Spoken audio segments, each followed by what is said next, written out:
La historia arranca con Hiraku Machio, el prota quien aparece frente a la deidad suprema que rige en ese universo. En ese espacio fuera de lo común, el prota escucha como el propio dios le explica que su existencia anterior estuvo marcada por la desgracia desde el principio hasta el final. Durante 39 años soportó una enfermedad terminal que lo mantuvo limitado, debilitado y finalmente lo llevó al fallecimiento. Aquella vida llena de restricciones no fue simplemente azar, sino consecuencia de un fallo cometido por esa misma divinidad.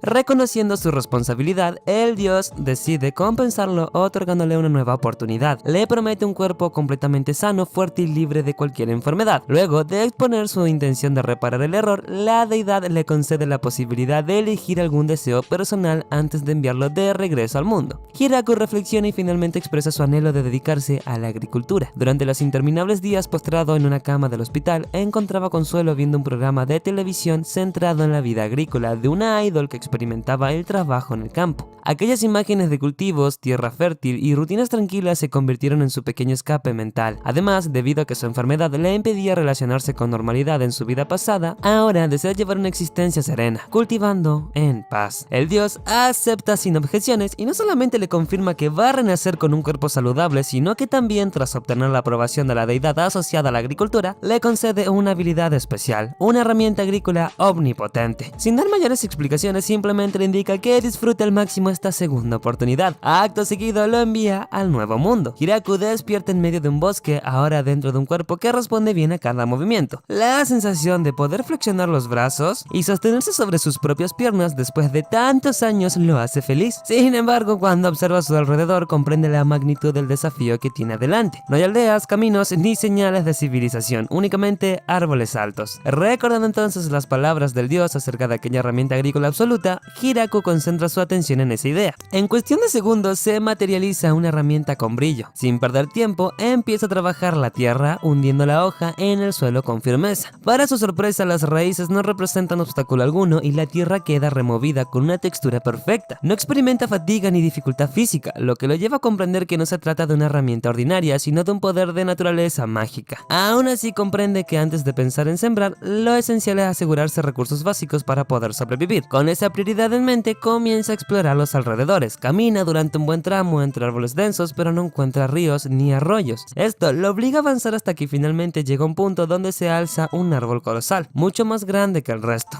Decide que ese lugar funcionará como punto central para orientarse, por lo que allí establecerá su primera base. Después de seguir buscando sin éxito una fuente de agua superficial, entonces piensa en una pala y, como si el poder respondiera directamente a su imaginación, la herramienta aparece de inmediato entre sus manos. Tras analizar un poco el terreno, comienza a excavar. En lugar de abrir un hueco vertical convencional, decide cavar en diagonal, ampliando el túnel progresivamente hacia abajo con la intención de encontrar agua. Trabaja durante bastante tiempo, pero su cuerpo estaba excelente, no tiene hambre ni tampoco estaba cansado. El siguiente paso sería conseguir madera. Al tomar el hacha creada con su poder, descubre que no se trata de una herramienta común, ya que cada golpe derriba árboles enteros con un solo movimiento. Con la madera obtenida comienza a trabajar con dedicación, moldeando las piezas hasta construir una especie de reloj de sol rudimentario que le permite medir el paso del tiempo. Gracias a ese sencillo instrumento, advierte que el día estaba llegando a su fin más rápido de lo previsto. Al notar que la luz se desvanece, decide apresurarse para preparar fuego antes de que la oscuridad cubra por completo el bosque. Intenta transformar su herramienta divina en algún método directo para encender llamas, pero descubre que no puede convertirla. Entonces opta por materializar una lupa con la intención de concentrar los rayos solares, aunque en ese momento cae en cuenta de que el sol ya se estaba ocultando. Sin esa fuente de luz, su plan resulta inútil, por lo que decide improvisar refugio en el enorme árbol que había elegido como casita. Mientras trabaja la madera, talla platos y una pequeña taza, asegurando así cierta comodidad básica hasta que vuelva a amanecer, ya al nuevo día se dirige al pozo que había excavado y bebe agua. Tras comprobar que no presentaba mal olor ni aspecto extraño, le da el ok.